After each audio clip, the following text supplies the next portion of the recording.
Capítulo 3. Lição 2. Para que a alfabetização financeira? Em 1990, meu melhor amigo, Mike, assumiu o império de seu pai e está fazendo de fato um trabalho melhor do que o dele. Encontramo-nos 1 ou 2 vezes no ano, no campo de golfe. Ele e sua mulher são muito mais ricos do que você possa imaginar. O império de pai rico está em grandes mãos e Mike está agora preparando seu filho para ocupar seu lugar, tal como seu pai nos preparou. Em 1994, aposentei-me aos 47 anos de idade e minha mulher, Kim, tinha 37 anos. A aposentadoria não significa deixar de trabalhar. Para minha mulher e para mim, quer dizer que se não houver mudanças cataclísmicas inesperadas, podemos trabalhar ou não, e nossa riqueza continuará aumentando automaticamente, ficando bem à frente da inflação. Acho que isso representa liberdade. Os ativos são suficientemente grandes para crescerem por si próprios. É como plantar uma árvore. Você a rega durante anos, então um dia ela não precisa mais disso. Suas raízes são suficientemente profundas. Então a árvore lhe proporciona sombra para seu prazer. Mike optou por dirigir o império e eu por aposentar-me. Sempre que faço palestras, as pessoas perguntam o que lhes aconselho ou o que elas deveriam fazer. Como começar? Há algum bom livro que eu possa recomendar? O que elas deveriam fazer para preparar seus filhos? Qual é o segredo do sucesso? Como é o segredo do sucesso? Como é que eu ganho milhões? Nessas ocasiões, sempre me lembro de um artigo que me deram certa vez. Diz mais ou menos o seguinte: os homens de negócios mais ricos. Em 1923, um grupo de nossos maiores líderes e homens de negócios mais ricos participou de um encontro no hotel Edgewater Beach, em Chicago. Entre eles estava Charles Schwab, presidente da maior siderúrgica independente, Samuel Insull, presidente da maior empresa de energia elétrica, Howard Hobson, presidente da maior empresa fornecedora de gás, Ivar Krieger, presidente da International Match Company, uma das maiores empresas da época, Leon Fraser, presidente do Banco Internacional de Compensações Financeiras, Richard Whitney, presidente da Bolsa de Valores de Nova York, Arthur Cotton e Jesse Livermore, 2 dos maiores especuladores de ações, e Albert Fall, um membro do gabinete do presidente Harding. 25 anos depois, 9 deles, os listados anteriormente, terminaram como se segue. Schwab morreu sem um centavo, depois de viver 5 anos de empréstimos. Insull morreu falido em um país estrangeiro. Krieger e Cotton também morreram falidos. Hobson ficou louco. Whitney e Albert Fall tinham acabado de sair da cadeia. Fraser e Livermore se suicidaram. Duvido que alguém possa dizer o que aconteceu realmente com aqueles homens. Se você olhar a data da reunião 1923, foi antes do crash da Bolsa de 1929 e da Grande Depressão, o que, desconfio, deve ter provocado grande impacto sobre esses homens e suas vidas. O interessante é isto. Hoje vivemos em tempos de mudanças maiores e mais aceleradas do que esses homens vivenciaram. Imagino que nos próximos 25 anos deverão registrar-se auges e quedas comparáveis aos enfrentados por eles. Estou muito preocupado com o fato de que gente demais se preocupa excessivamente com dinheiro e não com sua maior riqueza, a educação. Se as pessoas estiverem preparadas para ser flexíveis, se mantiverem suas mentes abertas e aprenderem, elas se tornarão cada vez mais ricas ao longo dessas mudanças. Se elas pensarem que o dinheiro resolverá seus problemas, receio que terão dias difíceis. A inteligência resolve problemas e gera dinheiro. O dinheiro sem a inteligência financeira é dinheiro que desaparece depressa. A maioria das pessoas não percebe que na vida o que importa não é quanto dinheiro você ganha, mas quanto dinheiro você conserva. Todos ouvimos histórias de ganhadores de prêmios na loteria que eram pobres, enriqueceram subitamente e voltaram a ser pobres. Ganham milhões e logo estão de volta ao ponto de partida. Ou histórias de atletas profissionais que aos 24 anos ganham milhões de dólares ao ano e que aos 34 estão dormindo embaixo da ponte. Hoje de manhã, quando estou escrevendo isto, o jornal conta a história de um jovem jogador de basquete que 1 ano atrás era milionário. Hoje, ele diz que seus amigos, seu advogado e seu contador levaram todo o seu dinheiro e está trabalhando em um lava-carros por um salário mínimo. Ele tem apenas 29 anos. Foi demitido do lava-carros porque se recusou a tirar seu anel de campeão enquanto trabalhava, e por isso sua história chegou ao jornal. Ele estava lutando por sua reintegração, alegando dificuldades para sobreviver e discriminação. O anel era tudo o que lhe restara. Afirmava que se isso lhe fosse tirado, ele desmoronaria. Em 1997, sei de muitas pessoas que estão se tornando milionários instantâneos. É a volta dos loucos anos 20. E embora fique feliz de ver que pessoas se tornam cada vez mais ricas, só posso advertir que a longo prazo não importa tanto o quanto você ganhou, mas o quanto você conservou e por quantas gerações isso é conservado. Partindo deste princípio, quando as pessoas perguntam como o senhor começou, ou diga-me como ficar rico rapidamente, elas frequentemente ficam muito desapontadas com minha resposta. Eu simplesmente lhes digo o que meu pai rico me falou quando eu era um moleque. Se você quiser ficar rico, você precisa de uma alfabetização financeira. A ideia era martelada na minha cabeça toda vez que nos encontrávamos. Como já disse, meu pai instruído destacava a importância da leitura de livros, enquanto meu pai rico destacava a necessidade de dominar os conhecimentos das finanças. Se você quer construir um Empire State Building, a primeira coisa a fazer é cavar profundamente o terreno e construir sólidos alicerces. Se você vai construir uma casa no subúrbio, é bom recordar que, diferentemente do Brasil, nos Estados Unidos, os subúrbios são os locais de moradia das classes mais abastadas. Tudo o que tem a fazer é assentá-la numa laje de concreto de 15 centímetros. A maioria das pessoas, em sua ânsia de enriquecer, tenta construir um Empire State Building sobre uma laje de 15 centímetros. Nosso sistema escolar, por ter sido criado na época agrária, ainda acredita em casas sem alicerces. Chão de terra batida ainda está na moda. Assim a garotada sai da escola sem qualquer fundamento financeiro. Um dia, insones e endividados no subúrbio, vivendo o sonho americano, elas decidem que a resposta para seus problemas financeiros está em achar um meio de enriquecer rapidamente. Começam a construção do arranha-céu. Sobe rapidamente e logo em lugar de um Empire State Building temos a torre inclinada dos subúrbios, de volta às noites insones.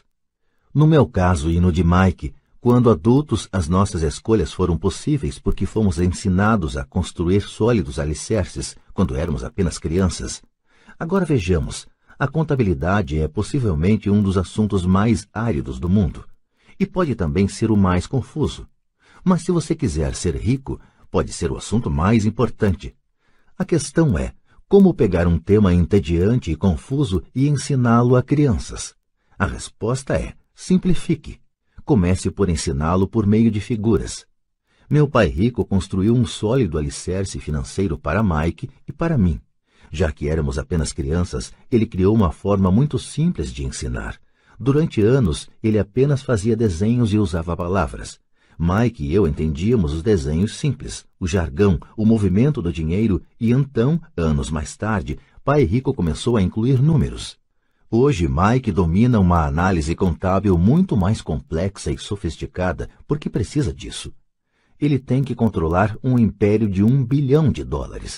Eu não sou tão sofisticado porque meu império é menor. Contudo, ambos partimos do mesmo alicerce simplificado. No texto que se segue, apresentarei as mesmas noções simples que o pai de Mike criou para nós. Embora simples, esses desenhos ajudaram a orientar dois garotos na construção de uma grande riqueza embasada em fundamentos sólidos e profundos. Regra número 1. Você tem que conhecer a diferença entre um ativo e um passivo e comprar ativos. Se você deseja ser rico, isso é tudo o que você precisa conhecer. É a regra número 1. E é a única regra. Isto pode parecer absurdamente simples, porque não se tem ideia do quanto é profunda. A maioria das pessoas tem dificuldades financeiras porque não conhece a diferença entre um ativo e um passivo. As pessoas ricas adquirem ativos, os pobres e a classe média adquirem obrigações pensando que são ativos. Quando o pai rico explicou isso para Mike e para mim, pensamos que ele estava brincando. Aí estávamos quase adolescentes, esperando pelo segredo do enriquecimento, e essa era a resposta. Era tão simples que precisamos parar um longo tempo para pensar a respeito. O que é um ativo? Perguntou Mike. Não se preocupe agora, disse Pai Rico. Deixe a ideia amadurecer. Se você puder entender a simplicidade, sua vida terá um rumo e será fácil do ponto de vista financeiro. É simples, por isso é que não se presta atenção. O Senhor quer dizer que tudo o que precisamos conhecer é o que é um ativo, comprá-lo e então ficaremos ricos? Perguntei. Pai Rico balançou a cabeça afirmativamente. É simples assim. Se é tão simples, por que é que todos não ficam ricos? Perguntei. Pai Rico sorriu.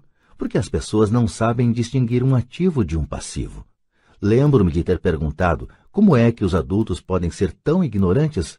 Se é tão simples, tão importante, por que todo mundo não procura descobrir a diferença? Pai Rico levou apenas alguns minutos para explicar o que eram ativos e passivos. Já adulto, tive dificuldade em explicar isso a outros adultos. Por quê? Porque os adultos são mais espertos. Na maioria dos casos, a simplicidade da ideia escapa aos adultos porque eles foram educados de maneira diferente. Eles foram educados por outros profissionais instruídos, como banqueiros, contadores, agentes imobiliários, planejadores financeiros e assim por diante. A dificuldade está em levar os adultos a desaprender ou em torná-los outra vez crianças.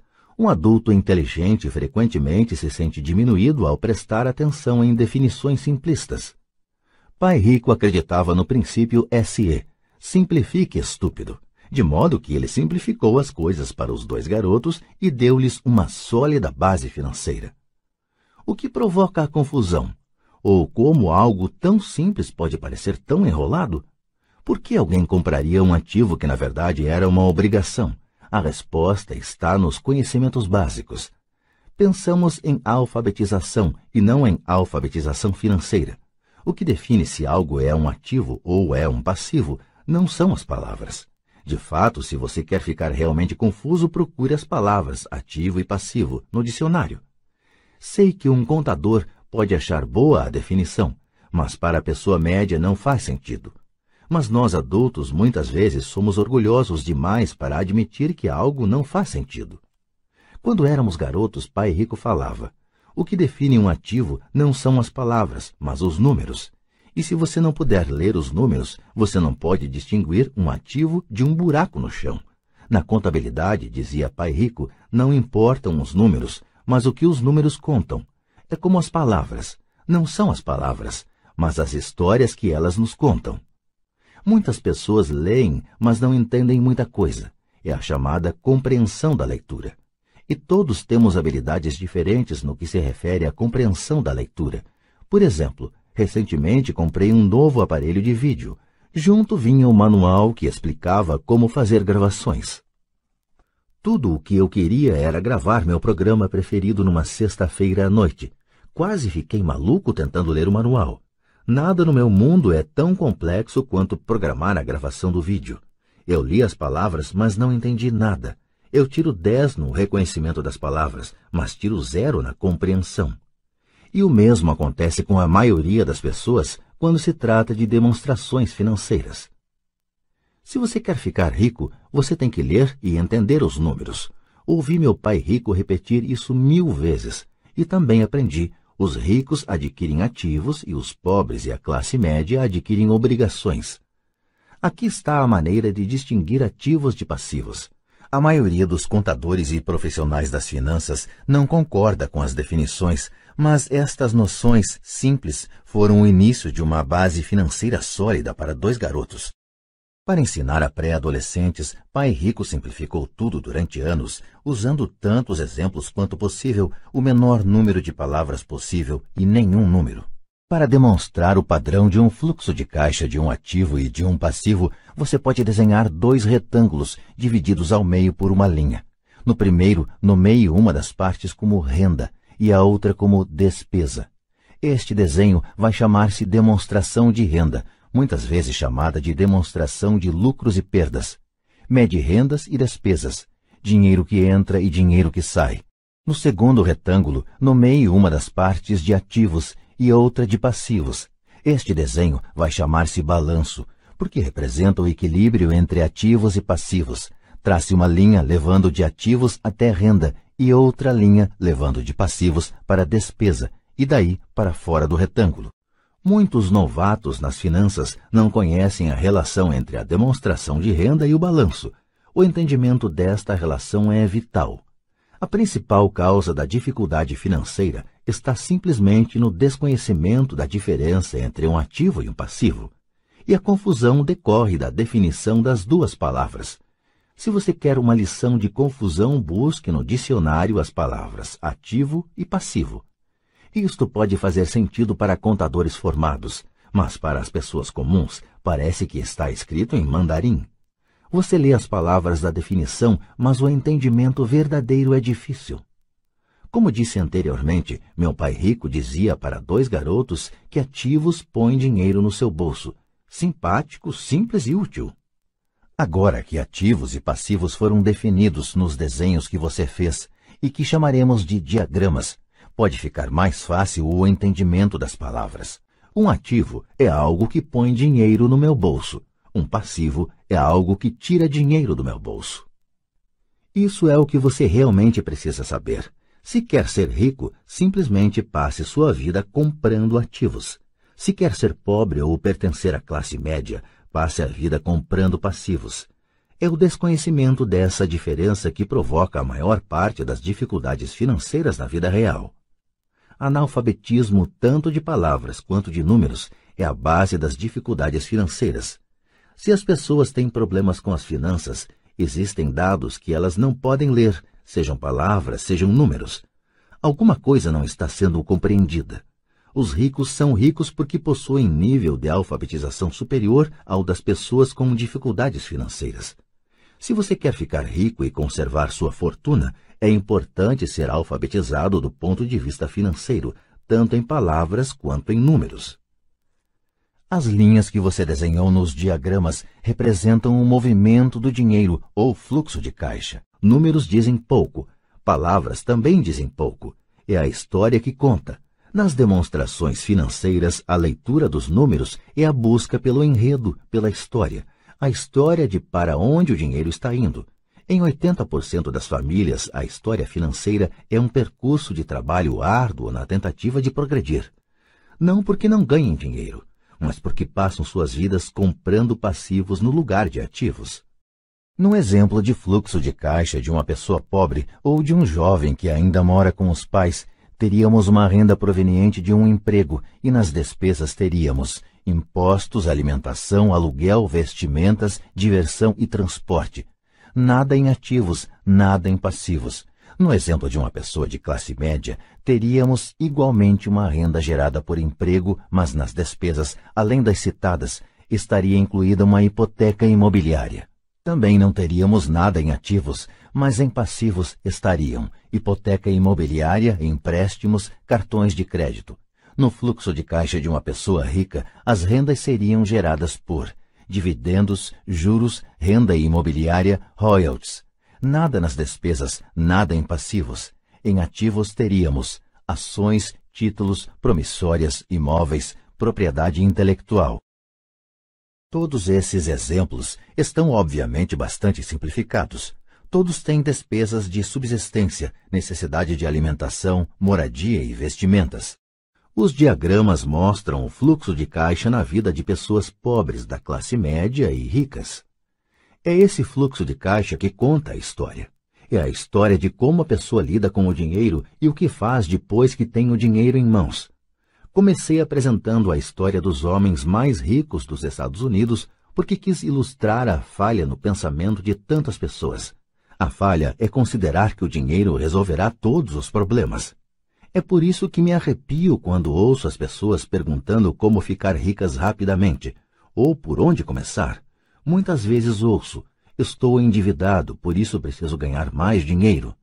Porém, mais dinheiro nem sempre resolve o problema. De fato, pode até aumentá-lo. O dinheiro muitas vezes põe a nu nossas trágicas falhas humanas. É como um holofote sobre o que não sabemos. É por isso que, com muita frequência, uma pessoa que tem um ganho súbito de dinheiro, uma herança, um aumento salarial ou um prêmio na loteria, volta rapidamente ao mesmo ponto ou até pior, ao caos financeiro em que se encontrava antes de receber esse dinheiro. O dinheiro só acentua o padrão de fluxo de caixa que está na sua mente. Se seu padrão for gastar tudo o que ganha, o mais provável é que um aumento de dinheiro disponível apenas resulte em um aumento de despesa. Como se diz popularmente, um louco e seu dinheiro fazem uma grande festa. Repeti inúmeras vezes que vamos à escola para adquirir habilidades acadêmicas e profissionais, ambas muito importantes. Na década de 1970, quando eu frequentava o 2º grau, se alguém fosse bem-sucedido academicamente, quase imediatamente imaginava-se que esse estudante brilhante se tornaria um médico. Muitas vezes nem se perguntava se o jovem desejava ser médico. Era uma pressuposição. Era uma profissão que prometia a maior recompensa financeira. Hoje os médicos enfrentam dificuldades financeiras que não desejaria a meus piores inimigos. Seguradoras controlando os negócios, cuidados de saúde de administrados, intervenção governamental e processos por erro médico, para mencionar algumas. E a garotada quer ser estrela do basquete, jogador de golfe como Tiger Woods, gênio da computação, estrela do cinema, roqueiro, rainha de beleza ou corretor de Wall Street. Isso ocorre simplesmente porque é aí que estão a fama, o dinheiro e o prestígio. Eis o motivo por que é tão difícil motivar a garotada na escola. Eles sabem que o sucesso profissional já não depende apenas do sucesso acadêmico como em outros tempos. Como os estudantes deixam a escola sem habilidades financeiras, milhões de pessoas instruídas obtêm sucesso em suas profissões, mas depois se deparam com dificuldades financeiras. Trabalham muito, mas não progridem. O que falta em sua educação não é saber como ganhar dinheiro, mas como gastá-lo. O que fazer com ele depois de tê-lo ganho? É o que se chama aptidão financeira. O que você faz com o dinheiro depois que o ganhou? Como evitar que as pessoas lhe tirem o dinheiro? Quanto tempo você o conserva e o quanto esse dinheiro trabalha para você? A maioria das pessoas não descobre o motivo de suas dificuldades financeiras porque não entende os fluxos de caixa.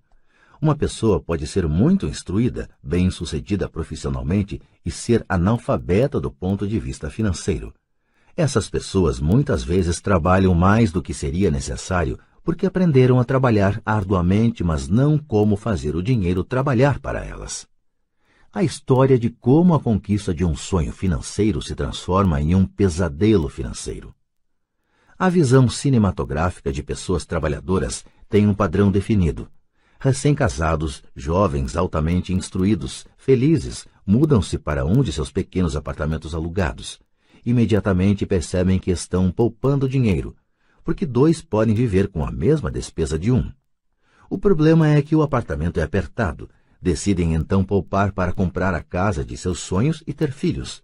Eles têm duas rendas e se concentram em suas carreiras. Suas rendas começam a aumentar e a aumentar. E suas despesas também. A despesa número 1, para a maioria, são os impostos. Muitas pessoas pensam que se trata do imposto de renda, mas para grande parte dos americanos, o que pesa mais é a Seguridade Social.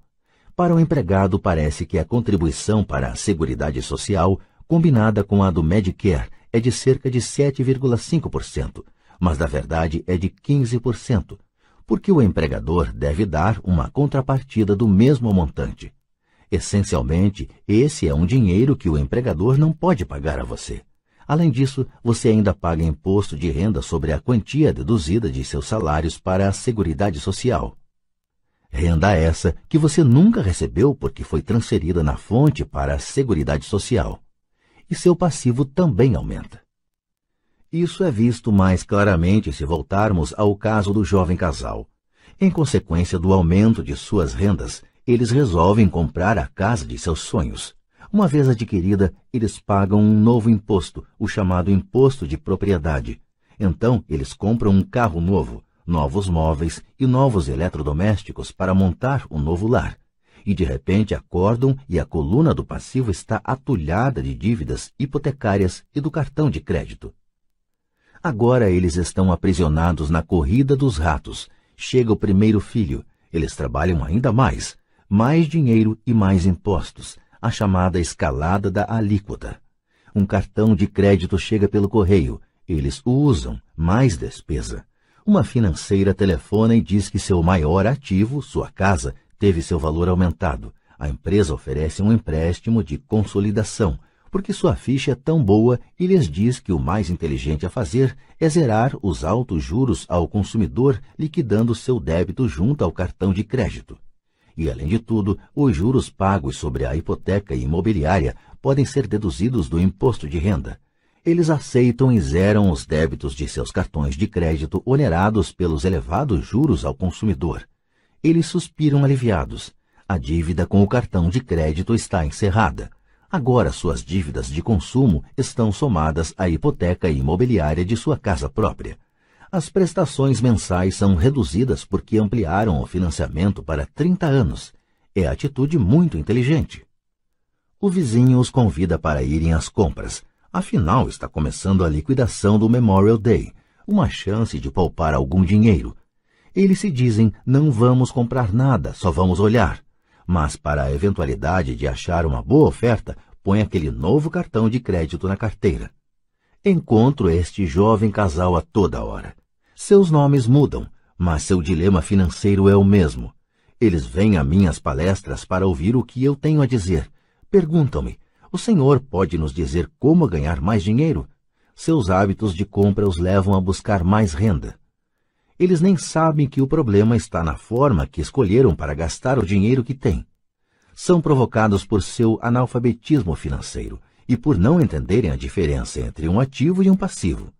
Raramente os problemas de dinheiro das pessoas são resolvidos com mais dinheiro. A inteligência resolve os problemas. Um amigo meu costuma repetir uma frase para as pessoas endividadas. Se você descobre que se enterrou num buraco, pare de cavar. Quando criança, meu pai dizia frequentemente que os japoneses conheciam 3 poderes: o poder da espada, o poder da joia e o poder do espelho. A espada simboliza o poder das armas. Os Estados Unidos têm gastado trilhões de dólares em armamento e, por isso, são a presença militar suprema do mundo. A joia representa o poder do dinheiro. Há uma certa verdade no dito, lembre-se da regra de ouro, quem tem o ouro faz as regras. O espelho significa o poder do autoconhecimento. Esse autoconhecimento, de acordo com a lenda japonesa, era o mais apreciado dos 3. Os pobres e a classe média muitas vezes permitem que o poder do dinheiro os controle. Ao simplesmente acordar e trabalhar mais arduamente, deixando de perguntar-se a si mesmos se o que fazem tem sentido, eles dão um tiro no próprio pé na hora em que saem de casa todos os dias. Por não entendê-lo plenamente, a vasta maioria das pessoas permite que o formidável poder do dinheiro exerça o controle sobre elas. Contudo, o poder do dinheiro é usado contra elas. Se usassem o poder do espelho, teriam se perguntado, isto tem sentido? Com muita frequência, em vez de confiar em sua sabedoria íntima, a maioria das pessoas acompanha a multidão. Fazem apenas o que todo mundo faz. Conformam-se em vez de questionar. Muitas vezes repetem sem pensar o que lhes foi dito. Ideias como diversifique, ou sua casa é um ativo, sua casa é o maior investimento, você terá uma redução nos impostos endividando-se mais, consiga um emprego seguro, não assuma riscos. Disse que para muitas pessoas o medo de falar em público é maior do que o medo da morte. De acordo com psiquiatras, o medo de falar em público é provocado pelo medo do ostracismo, o medo de aparecer, o medo das críticas, o medo do ridículo, o medo de se tornar um pária. O medo de ser diferente impede que muitas pessoas busquem novas formas de resolver seus problemas. É por isso que meu pai instruído dizia que os japoneses davam maior valor ao poder do espelho, porque somente quando nós, como seres humanos, nos olhamos no espelho, encontramos a verdade. E a principal razão pela qual as pessoas dizem procure segurança é o medo. Isso vale para tudo: esporte, relacionamento, carreira ou dinheiro. É esse mesmo medo, o medo do ostracismo, que leva as pessoas a se conformarem e a não questionarem opiniões aceitas ou tendências generalizadas. Sua casa é um ativo, faça um empréstimo consolidando suas dívidas e livre-se delas. Trabalhe com mais afinco, isto é uma promoção. Algum dia chego a vice-presidente, poupe, quando tiver um aumento vou comprar uma casa maior. Fundos mútuos são seguros, bonecas Tyco e Elmo estão em falta, mas ainda tenho uma reservada para um cliente que não apareceu. Muitos dos grandes problemas financeiros são causados pelo desejo de se acompanhar a maioria e não querer ficar atrás do vizinho. Ocasionalmente, todos nós precisamos nos olhar no espelho e seguir nossa sabedoria interior e não nossos medos. Quando Mike e eu estávamos com uns 16 anos, começamos a ter problemas na escola. Não éramos maus garotos, apenas começamos a nos distanciar da maioria. Trabalhávamos para o pai do Mike depois das aulas e nos fins de semana. Muitas vezes Mike e eu passávamos horas depois do trabalho sentados junto do seu pai enquanto este se reunia com diretores de banco, advogados, contadores, corretores, investidores, gerentes e empregados. Ele era um homem que deixara a escola aos 13 anos e agora dirigia e instruía, comandava e questionava pessoas com alto nível de escolaridade. Elas acorriam a seu chamado e se preocupavam quando ele não as aprovava. Esse era um homem que não tinha acompanhado a multidão, um homem que pensava por si próprio e detestava as palavras "temos que fazer assim, porque todos fazem assim". Ele também odiava ouvir "não é possível". Se você quisesse levá-lo a fazer alguma coisa, bastava dizer "acho que o senhor não consegue isso". Mike e eu aprendemos mais assistindo a essas reuniões do que em anos de escola, incluindo a faculdade. O pai de Mike não tinha uma instrução formal, mas tinha conhecimentos financeiros e, em consequência, era bem-sucedido. Ele costumava repetir para nós: uma pessoa inteligente contrata pessoas mais inteligentes do que ela mesma. Portanto, Mike e eu tínhamos o privilégio de passar horas ouvindo e, no processo, aprendendo com pessoas inteligentes. Mas por causa disso, Mike e eu não podíamos acomodar-nos ao dogma padrão que nossos professores pregavam. E isso criava problemas. Sempre que um professor falava, se vocês não tirarem boas notas, vocês não se sairão bem no mundo real, Mike e eu franzíamos as sobrancelhas. Quando nos diziam para seguir as normas e não nos desviarmos das regras, víamos por que esse processo de ensino desestimulava de fato a criatividade. Começamos a entender por que Pai Rico nos dizia que as escolas se destinavam a formar bons empregados em lugar de bons empregadores. De vez em quando, Mike e eu perguntávamos a nossos professores como se aplicava na prática o que estávamos estudando, ou por que não estudávamos o dinheiro e como ele funcionava. Esta última pergunta era muitas vezes respondida com a afirmação de que o dinheiro não é importante, que se nós tivéssemos uma educação excelente, o dinheiro viria atrás. Quanto mais sabíamos sobre o poder do dinheiro, mais nos distanciávamos de nossos mestres e colegas. Meu pai instruído nunca me pressionava em relação às notas. Muitas vezes me perguntei por quê. Ele, porém, começou a discutir sobre dinheiro. Com 16 anos, já tinha provavelmente uma base de conhecimentos sobre dinheiro melhor do que minha mãe e meu pai.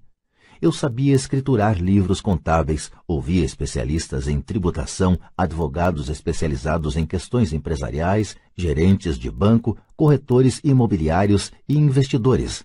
Meu pai falava com professores. Certo dia, meu pai falou que nossa casa era seu maior investimento. Uma discussão um tanto desagradável teve início quando eu lhe mostrei por que não achava que uma casa fosse um bom investimento. Havia uma diferença na percepção de meu pai rico e de meu pai pobre no que se referia a casas. Um pensava que sua casa era um ativo, o outro que era um passivo. Atualmente ainda ouço contestações à ideia de que uma casa não é um ativo. E sei que, para a maioria das pessoas, ela é não só o seu maior investimento, como também seu sonho. E sermos donos de nossa moradia é melhor do que nada. Eu ofereço simplesmente uma maneira alternativa de encarar esse dogma popular. Se minha mulher e eu fôssemos comprar uma casa maior, mais vistosa, nós a encararíamos não como um ativo, mas como um passivo, já que iria tirar dinheiro de nossos bolsos. Aqui vai o argumento que desenvolvo. Na verdade, não espero que a maioria das pessoas concorde com ele, uma vez que um lar agradável é um fator emocional. E no que se refere a dinheiro, grandes emoções tendem a reduzir a inteligência financeira. 1. Em relação a casas, destaco que, em geral, as pessoas passam a vida pagando por uma moradia que nunca será delas. Em outras palavras, compra-se uma casa nova a cada tantos anos, incorrendo cada vez em um novo empréstimo de 30 anos sobre a casa anterior. 2. Apesar de poderem deduzir os juros da hipoteca para fins de imposto de renda, as pessoas pagam todas as demais despesas com o dinheiro que sobra depois de pago o imposto, mesmo depois que liquidam a hipoteca. 3. Impostos sobre a propriedade. Os pais de minha mulher ficaram chocados quando os impostos sobre a propriedade relativos à sua residência aumentaram para $1.000 mensais. Isso ocorreu após sua aposentadoria, de modo que o aumento pressionou seu orçamento e eles se viram obrigados a mudar de casa. 4. O valor dos imóveis nem sempre aumenta. Em 1997, enquanto escrevo este livro, eu tenho amigos que devem $1 milhão por imóveis que só conseguiriam vender por $700 mil. 5. As maiores perdas são as das oportunidades que não foram aproveitadas. Se todo o seu dinheiro está comprometido com o imóvel onde mora, você pode ser obrigado a trabalhar mais porque todo o seu dinheiro continua saindo na coluna das despesas, o padrão clássico do fluxo de caixa da classe média, em lugar de aumentar a coluna dos ativos. Se um jovem casal destinasse uma soma maior à aquisição de ativos, mais tarde teria maiores facilidades, especialmente estaria preparado para pagar os estudos superiores de seus filhos. Seus ativos teriam aumentado e estariam disponíveis para cobrir despesas. Com excessiva frequência, um imóvel residencial só serve como meio de incorrer em empréstimos hipotecários para pagar despesas crescentes. Em suma, o resultado final de optar por possuir um imóvel residencial caro demais, em lugar de começar a formar um portfólio de ativos mais cedo, prejudica o indivíduo de 3 formas. 1. Perda de tempo, porque outros ativos poderiam ter registrado aumento em seu valor.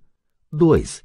Perda de capital adicional, que poderia ter sido investido em vez de se ter pagado as altas despesas de manutenção relacionadas diretamente ao imóvel residencial. 3. Perdas na instrução.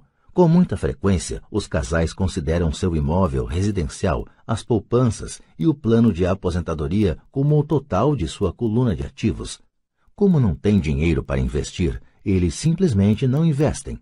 Isso lhes custa a experiência do investimento.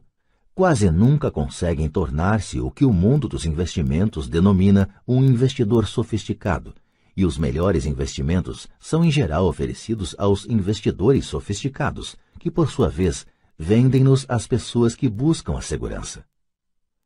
A demonstração financeira de meu pai instruído é a melhor demonstração da vida de alguém que está na corrida dos ratos. Suas despesas sempre acompanharam sua renda, de modo que nunca investiu em ativos. Em consequência, seus passivos, como a hipoteca imobiliária e as dívidas do cartão de crédito, eram maiores que seus ativos. A demonstração financeira pessoal de pai rico, por outro lado, reflete os resultados de uma vida dedicada ao investimento e à minimização do passivo. Uma revisão da demonstração financeira de meu pai rico mostra por que os ricos ficam mais ricos. A coluna dos ativos gera renda mais do que suficiente para cobrir as despesas, com o saldo reinvestido na coluna dos ativos. A coluna dos ativos continua crescendo e, portanto, a renda gerada continua crescendo com eles. O resultado é, os ricos ficam mais ricos. A classe média se encontra em um estado de constantes dificuldades financeiras. Sua renda principal é gerada por salários, e quando seus salários aumentam, os impostos também aumentam. Suas despesas tendem a crescer no mesmo montante de seus salários, daí a expressão corrida dos ratos. Eles consideram seu imóvel residencial como seu principal ativo, em lugar de investir em ativos geradores de renda. O padrão de se considerar o imóvel residencial como investimento e a filosofia de que um aumento de salário significa que você pode comprar uma casa maior ou gastar mais é a base do atual endividamento da sociedade.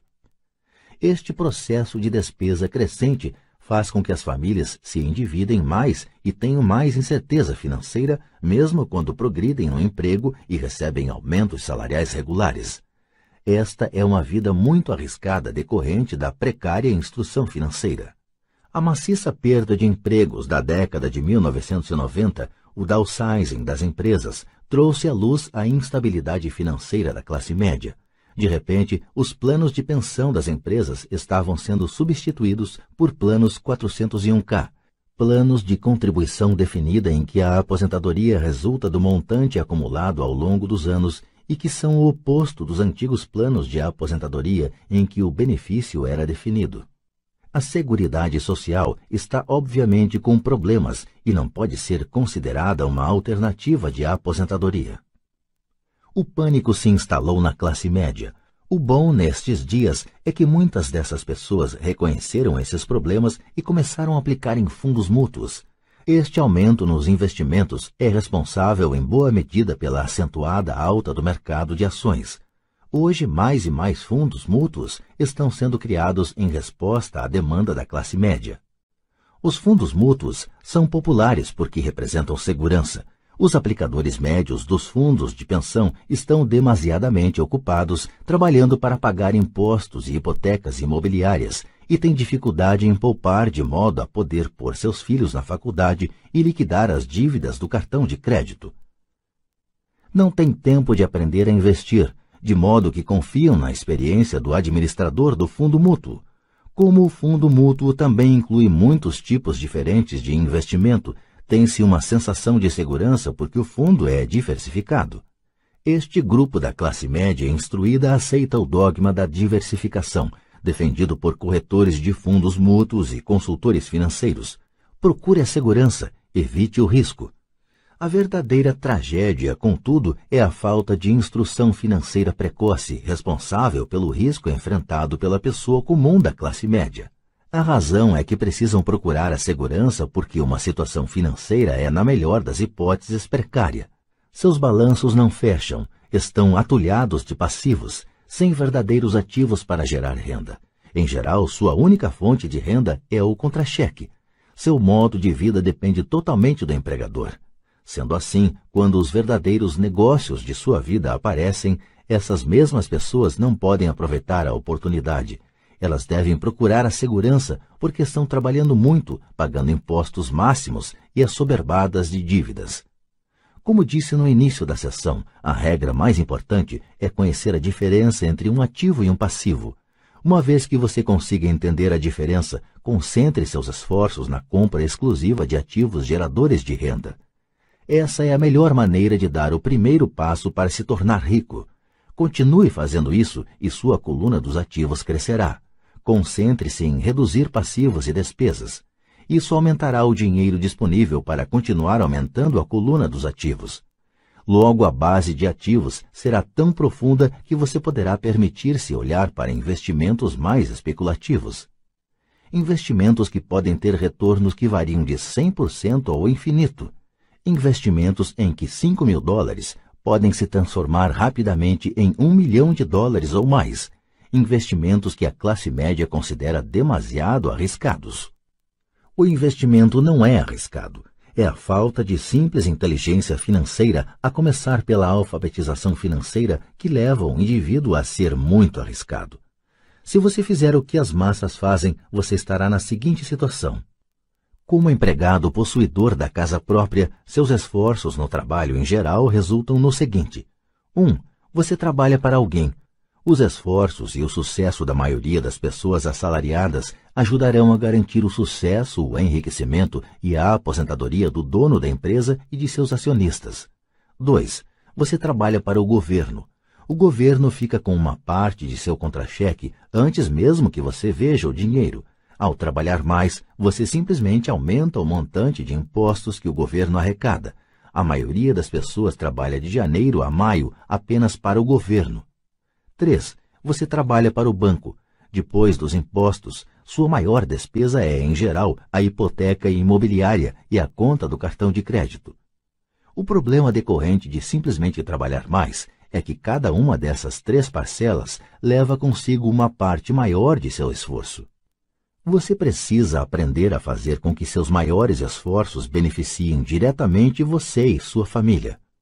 Uma vez que você decidiu cuidar de seus próprios problemas, como determinar seus objetivos, é necessário, em geral, dedicar-se à sua profissão e usar os salários recebidos para financiar a aquisição de ativos. À medida que os ativos crescem, como medir a extensão de seu sucesso quando alguém percebe que está rico, que tem fortuna?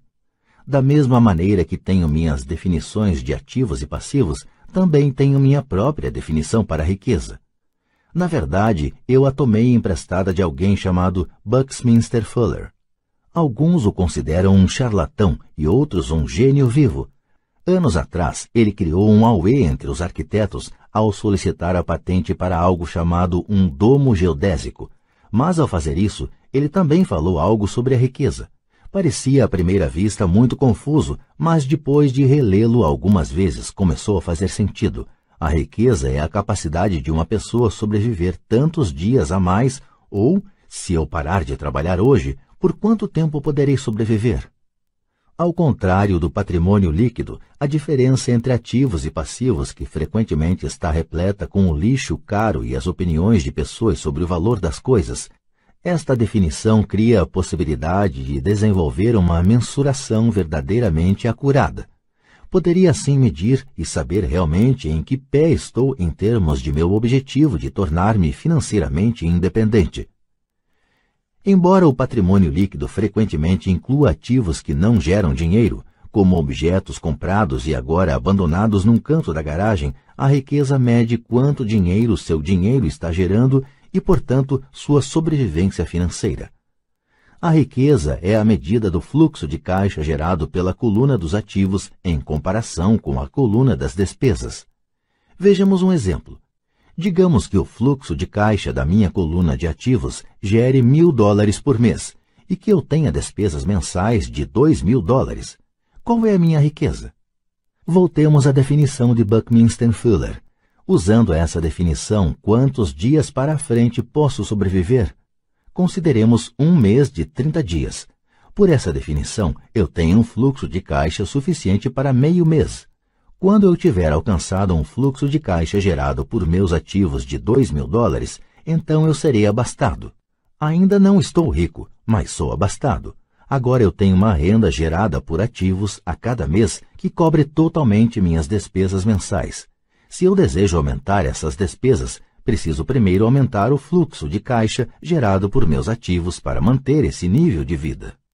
Observe que nesse ponto eu não dependo mais de meu salário. Eu me concentro com sucesso em construir uma coluna de ativos que me tornou financeiramente independente. Se eu largar meu emprego hoje, eu poderei cobrir minhas despesas mensais com o fluxo de caixa gerado por meus ativos. Meu próximo objetivo poderia ser empregar o excedente de meu fluxo de caixa no reinvestimento em mais ativos. Quanto mais dinheiro for destinado para a coluna dos ativos, mais esta crescerá. Quanto mais meus ativos crescerem, mais aumentará meu fluxo de caixa. E enquanto eu mantiver minhas despesas menores do que o fluxo de caixa gerado por esses ativos, eu me tornarei mais rico, com mais e mais fontes de renda, além de meu trabalho físico. Enquanto este processo de reinvestimento continuar, estarei no caminho do enriquecimento. A verdadeira definição de riqueza depende de quem a define. Você nunca poderá ser rico demais. Lembre desta observação simples. Os ricos compram ativos. Os pobres só têm despesas. A classe média compra passivos pensando que são ativos. E como eu cuido dos meus negócios? Qual é a resposta? Ou sou fundador do McDonald's.